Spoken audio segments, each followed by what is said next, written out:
Alright guys, so I was at work and I was talking to my coworker and he was sitting there and said, okay, so there's this movie I really want you to watch, man. Have you seen the movie Equilibrium? Oh, no, I haven't. What is it about? How have you not seen the movie Equilibrium? Go watch it.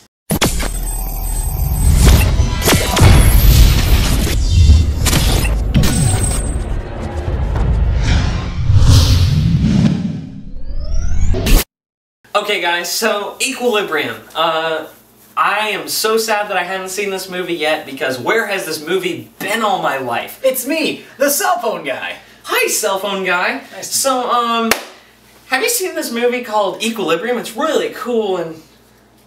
No.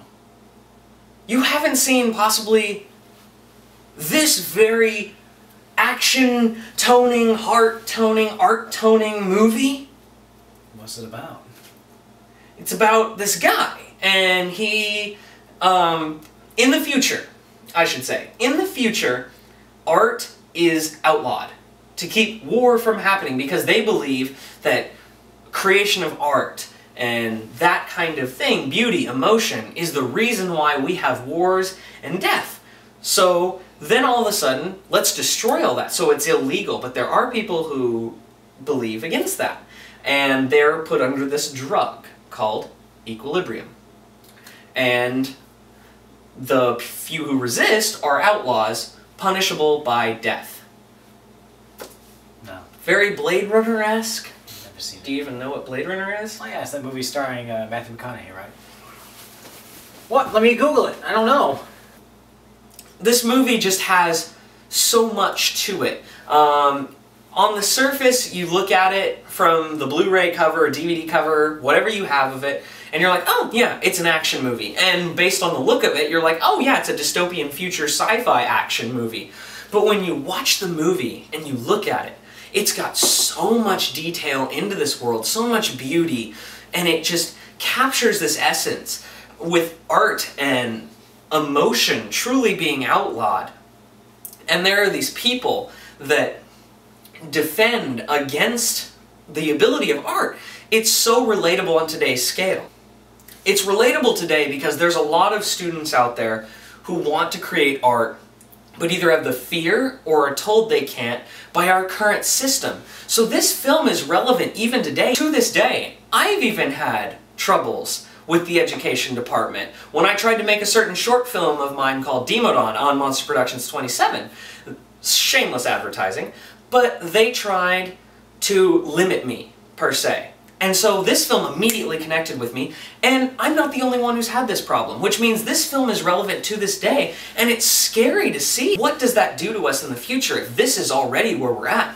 I don't want to go into details on it or have any unflattering comments about people, but, you know, you get my idea.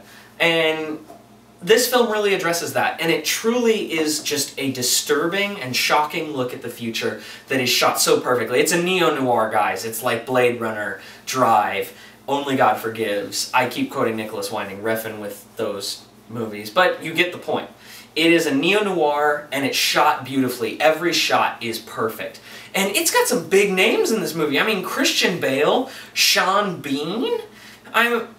What else do you want? Okay, so this film really shows a lot of differences to conventional Hollywood films. Hollywood films usually have that really attractive female and then the male who's attractive and strong, has a mysterious past, which this guy does, kind of, I guess, but it shows a lot of differences to Hollywood conventionality, whereas they don't over-sexualize the female main character, which I think is a really interesting concept.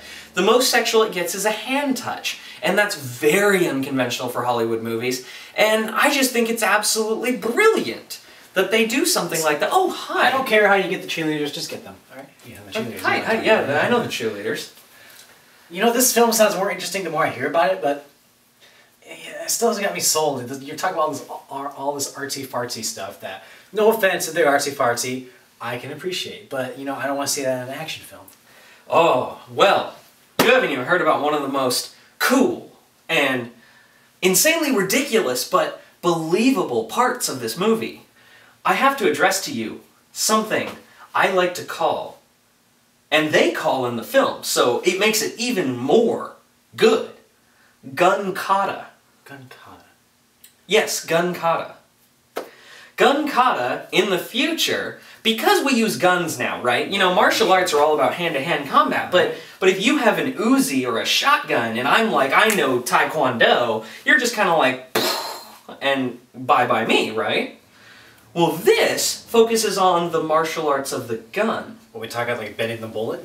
No, not bending the bullet. We're going more realistic in an unrealistic way with this. Also like The Matrix. Kind of like The Matrix, but this is done better. This is done far better than The Matrix, I have to say. When I heard that it was similar to The Matrix, I was like, okay, I like this, but at the same time, I don't want it to be that. Which it's not. It's not the... Because that's the only way I can describe the Matrix form of everything. And so this film is Gun Kata. So, you know, I'm sure you took karate classes when you were like 9, I would hope. 8, but yeah. 8, okay. Close enough. This one focuses on the martial art of the gun.